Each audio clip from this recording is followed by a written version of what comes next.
everybody, welcome to the call this morning, Finding Your Next Challenge, even in times of crisis. For those who don't know me, my name is Mark Hamill. I am a YPOer for 13 years and in the headhunting executive search space for the last 20 years. So I built kind of one search firm, was part of selling that to private equity. And I kind of found my freedom 3 years ago and set up a small kind of search boutique, mainly focusing on kind of succession search across kind of Europe, Middle East, and Africa. Kind of within that, we also kind of started to, I suppose, hear from executives who we knew, who I knew personally, who were having difficulty, finding how to change career or how to find new opportunities. People who are very often, 20, 25 years in full engagement, in full employment, for one or two potential employers or having done their own thing, have rarely had to look outside for new opportunities. So we'd found that there's a huge kind of lack of knowledge in how to kind of best engineer or position yourself in terms of identifying those opportunities. So it became a little bit of a personal quest and a personal mission to help others kind of find, I suppose, create some know-how or guidance in how you should kind of approach those situations. And we felt particularly relevant for YPOers, people who, I suppose, transition is sometimes chosen. Yeah, if you're an entrepreneur, you decide to sell your business, there's a great opportunity. You have a different kind of approach to your transition to somebody who is a hired gun, whose role is being cut or cancelled. Yeah, so there's all the different kind of emotional, psychological aspect, financial, that goes with any kind of transition. Yeah, but to different degrees depending if it's forced transition or chosen transition. So look, I suppose just to give a little bit of guidance on, I've broken the call into kind of 4 sections. The first one, and then we'll flip to Q&A, and look, happy to answer anyone's questions. My classic kind of speaking style is very Q&A, very collaborative, very open. So if anybody has any questions, Alice will help kind of chair. But please feel free to chip in with any questions or queries or concerns that you have. But I suppose a little bit on a snapshot on the global executive search market, which you may find interesting. In the last 10 days, we're certainly seeing some markets clearly more affected than others. There's a few markets which are still clearly behind in terms of lockdown and shutting things down, namely what we find in Latin America. But other markets, from a search point of view, we have found up to 60% of all kind of senior hires have been put on hold. So either through global hiring freezes, which are in place, or executives just feeling, look, now is not the right time. And almost to the sense of, if you actually haven't met your shortlist of candidates, God knows when you can actually meet them. Zoom, video calls help a lot, but at a practical point of view, it's nice to meet someone if you're going to offer them a job, and even for them to get a better sense on your corporate culture. So we'll see how that evolves, but certainly where we do still see open roles, it's clearly kind of business critical assignments. So we still see about 20-25% of business critical roles which started before the crisis are still open. And these are typically roles where candidates have already been met, and it's trying to take candidates through to kind of reference checking, offer to acceptance where possible. Yeah, so roles of CFO, head of supply chain, head of e-commerce, clearly roles which are now becoming even more kind of business critical. We're still seeing hiring activity. Yeah. In terms of roles going live, it's probably operating at about 30%, 20 to 30%, depending on the market, of what a classic, typically in the market is quite a good time of year to be hiring, particularly looking for kind of September start dates, bearing in mind a typical search process takes about 100 to 150 days, from start of assignment to offer and acceptance. So people who would have typically, or searches which would have tended to launch now, would be ideally looking for kind of a September, October start date, bearing in mind kind of notice period. So we're seeing a substantial drop there. Where there is, again, kind of green shoots or bright spots, it is companies who need to have supply chain, e-commerce, real talent which will help them get through the crisis, and how to build out that infrastructure or that know-how. And again, there is certain market variances there, but rather than geographical, more by sector. Yeah. So if it's online, if it's finance, if it's education, if it's communications, there still are opportunities out there as these companies are scaling and trying to manage incredible demand which they're going through. So again, and we are really only talking about executive exco, executive committee leadership team level. So typically kind of salary banded between 150 and 250,000 on a base salary level. So this is the kind of role that we're talking about. Where we are already seeing kind of shift is in terms of future types of engagement. So there is a lot of kind of lonely, in pain, depressed, frustrated CEOs, chairmen, investors out there just wondering, how can I either bench some ideas or stress test other ideas I've got? So we're seeing kind of a creep in terms of a need for consultancy, advisory, project-based, interim at a senior level. So while there may not be permanent roles out there at the moment, there is more and more opportunities at a consultancy, interim, advisory level. So we expect kind of over the next kind of 4 to 6 weeks, those opportunities to certainly increase. So people who are in a position to kind of help. I mean, we touched on it there with Shimmy and Brian at the start of the call through Deal Network, etc. We are tending to see kind of opportunities creep in from CEOs, chairmen, owners who are looking for insight, advice, guidance. Yeah. So whether that's complimentary or paid for is always up for discussion. But people, even now more than ever, tend to be willing to pay for good guidance and good advice. Yeah. So just a little snapshot on what we're seeing on the search market at the moment.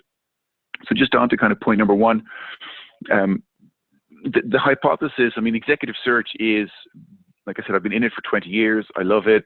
But it's a completely flawed industry. I mean, statistics on executive search success rates, I think, operate around the 40 to 45% in terms of has a hire worked out 3 years down the line. So it's not an industry which is filled with unanimous success. Yeah, there's so many factors involved, and it's not always the executive's fault, of course. Companies can change through mergers, acquisitions, global events, but it's an industry which is, typically does not always put a bum on the seat, and quite often when that bum is put on the seat, it's not often, or in every case, the right one. So we look at kind of a hypothesis on senior executives' career transitioning, and we have found kind of through our research that there's a 20% likelihood that your next role will come through the search community. There's an 80% chance that your next role will come through your network or your network's network. Yeah. So, we want to play both sides, but it's important to keep that in mind, that the likelihood of the next role being sourced by you will be how you're playing and how you're driving your visibility and how you're managing your network and having your network understand where you're good, what your USPs are, what you can deliver, what you can create. Yeah. So if we kind of start with that first point on the power of your network, we look at, we have developed kind of a complementary online tool, which we can send around later on, called your Visibility Quotient, which is just a very simple form to fill in. I can jump on a call with anybody afterwards.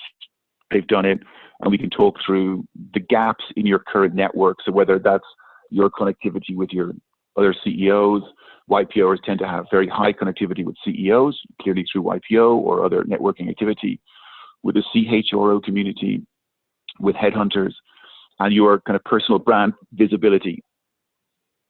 So we can help kind of give some guidance or thoughts on that. So it's a useful tool. You can absolutely do it yourself, just to give a sense check on who you know, and more importantly, how well does that community know you and what you can do. So when we look at giving you that understanding of your current network, it's then about, look, how can you grow it? How can you maximize it? So we look at kind of two elements within growing your network. So one is your near network, and this is kind of to put a simple number on it, let's start with kind of 50. So 50, we always talk about kind of decision makers and influencers. So people who would be in a position to sign off on a hire like yourself. Yeah. So typically investor, chairman profile, CEO, owner, founder, that would be a typical kind of person who we would consider in that class of decision maker influencer. So, whatever starting point you've got, if your kind of network is at 50 or 250 or 2,500, it is more about the quality of that network rather than the quantity of network. And we'll kind of talk a little bit about LinkedIn and the kind of advantages or disadvantages of LinkedIn as we go forward. But if we take a starting point on, you understand your network as it is, how can you grow it?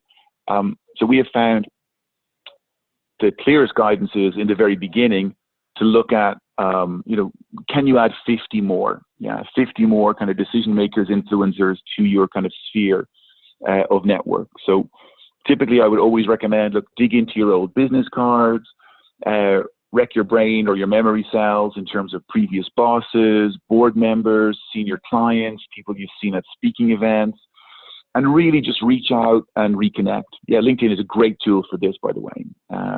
So really trying to see who you admired, who you may be, if you're hired gun, reported to at some stage. So really tapping in, bearing in mind that community is very much going to be probably at this stage in kind of chairman, board advisor, non-executive, investor profile, which is really the network you want to be kind of circling or swimming in as much as possible. So that would be targeting the near network, and you should kind of target being able to unearth kind of 30 to 50 people from that network who maybe you're loosely connected with or directly connected with on LinkedIn, but maybe you haven't spoken or exchanged emails or had a coffee with in a long time. Yeah. So the encouragement there would be, to really try to reconnect. Coffees are unfortunately off the table at the moment, but reaching out in terms of personal email exchange. People tend to like to hear from people from their past. So I think with all confidence, you could really reach out to those people, just hear what's going on, try to jump on a call, see where they are in terms of career, in terms of investments. Generally, the circle of kind of non-execs, advisors tend to be not on one board, but on multiple boards. So therefore, that connection can be incredibly useful in terms of not only their direct business interests, but other boards they're involved in. Yeah. So by saying, look, this is what you're doing, this is what you've done since you last connected, those conversations will be very useful in terms of fast tracking or the multiplier effect on your value and your conversations.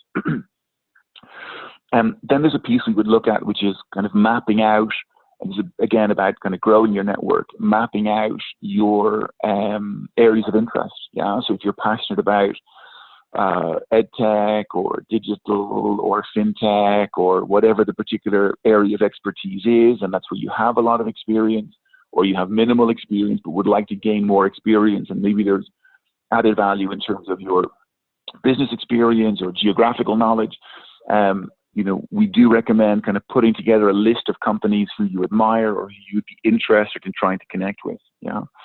And you can look at kind of sectors, spaces of interest, and start with, a bunch of, again, 30 to 50 is a great number to start with. I mean, it is about trying to get some element of market visibility, fitness in place. Yeah. So you don't need to look at 100, 10 is probably too small. So I'd look again between a range of 30 and 50 companies that you admire, that you like, that you feel. And again, if you feel you're more startup community oriented or scaling business oriented or family business focused, again, find where your sweet spot is and start building out that list of companies, some which you will know, others which you'll probably need to research yourself.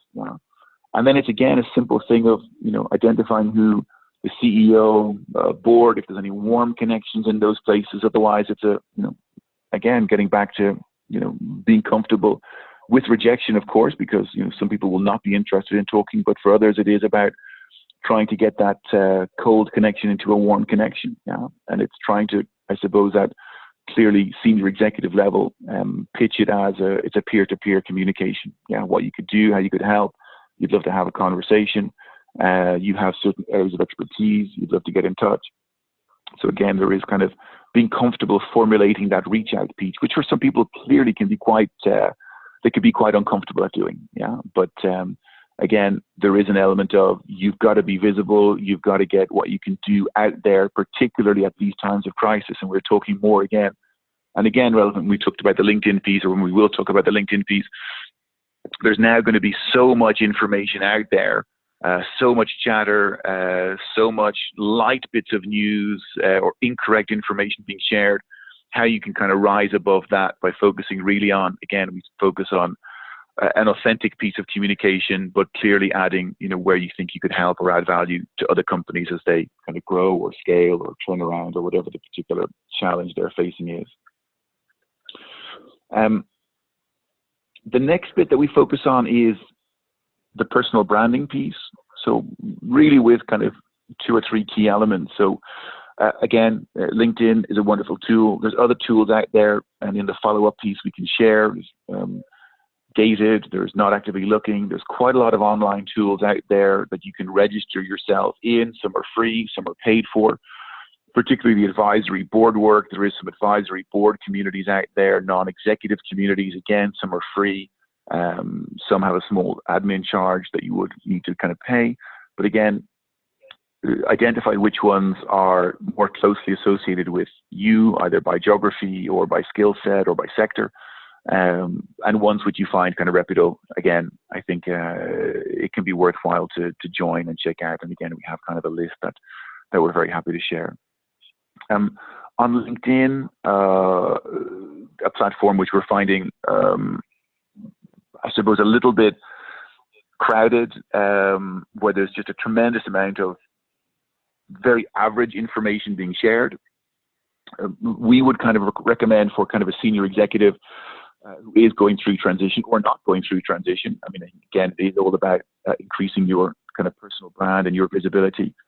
To look at even starting with creating pieces of original content. Sharing stuff is okay. If it's fairly unique pieces, it can be incredibly useful. If it's very generic pieces, it's a little bit what's the point. But creating your own kind of original content, even if it's 1 article a month to start with, and increase it to 2 a month, I think that's great. Yeah, you don't need to be doing a lot more than that. We focus on, nothing longer than 750 words. Yeah, again, keep it sharp, focused, to the point. And by sharing that, by posting it up, there's a difference between writing an article, putting up a post. You can see in terms of kind of numbers, who read it, who like it, who endorse it. So it's an interesting tool in terms of getting your network out, and particularly if you're doing kind of phase 1 and phase 2 of expanding your network, doing those reach outs. They will typically go and look at your LinkedIn profile. Yeah. So, almost having that up to date with your first kind of post up there, which somehow relates to how you're pitching yourself, is again kind of a nice way to ensure that that's correlated and connected. Offline, I mean, so many things now are online, but traditionally what would have been offline is offering help in terms of community, the advisory board piece I mentioned, mentoring. And now a lot of that is flipping online. So finding kind of mentoring groups, community groups, charities, NGOs, other areas you can get involved in. Again, sometimes it's the insanity of doing nothing is what will drive you crazy. Getting involved in stuff, even if it is kind of donating your time, it's a great way to stay active and again, expand your network, and you never know who else is on those boards. Yeah. So again, it's increasing your visibility is really what you should be trying to do in positive ways. And again, the more kind of focused you can keep that communication, the more it will get through those crowded platforms. The final piece is, where I started, kind of in the headhunting community piece. And within YPO, there are, of course, platforms, great positions, great people, the executive search industry, leadership development, deal network. There are places you can go and be active in to understand, where there are opportunities. There's another platform, International Deal Gateway. There's a lot of things online where you can kind of get a sense on, look, from my living room or from my home or from my apartment in these kind of claustrophobic times, just to get a sense of where there are opportunities, people who are still doing deals, There was the Larry Fink BlackRock piece shared yesterday, which was, kind of encouraging. We had a call yesterday with a resource who was focusing on, what's day one going to look like when things get back to normal, and what that triggers in different people and different leaders. Yeah. How can I make sure we're ready when things return? Yeah. So I think the network piece is really important. Regarding the headhunter piece, look, I think again within YPO, we put together a list of, I think in almost every chapter, there's at least one search guy or girl or somebody from recruitment, and we've tried to put together a global list of kind of YPOers involved in search. So at least there's a little bit more kind of help from that community where possible.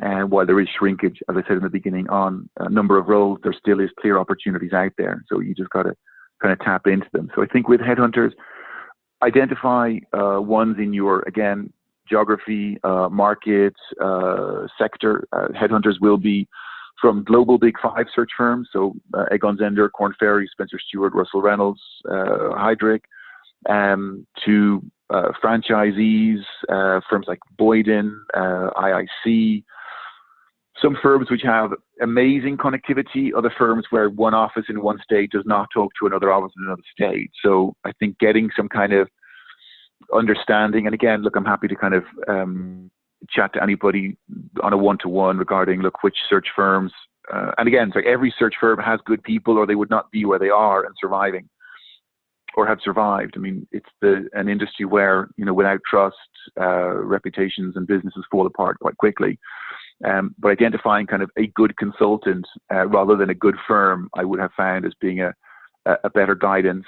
And, when I said the 30 to 50 on building your network out within search, I would say that's a whole separate piece of work on identifying another 30 good global headhunters who you should be in contact with. With managing headhunters, it's front foot forward. I mean, you have to be engaging. They will typically be of the opinion, if you're good, we'll find you. But there's an inherent laziness to the search community that is going to bite them in the ass unless they can change that approach in terms of care for executives and an ability to maintain relationships through good times and bad. So again, I do stress getting recommendations on who the good headhunters are rather than going purely on global brand recognition is something I would strongly advise.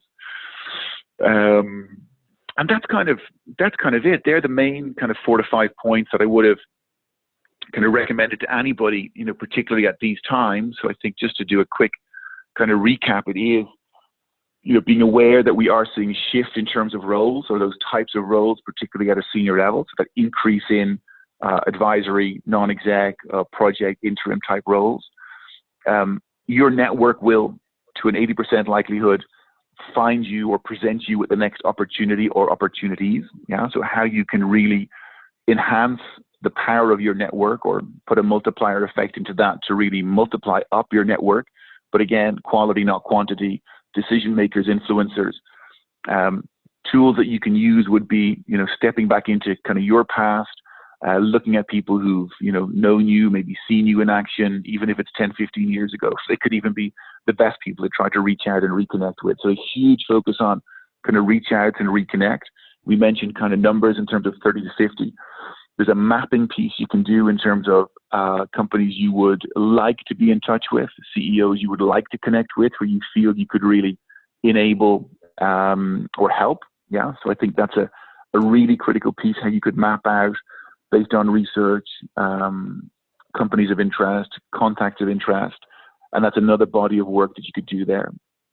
And then we focused on the personal branding piece, the quality over quantity, clearly in on crowded platforms, really starting with one, building up to two, on a monthly basis of quality pieces of content that you could push out.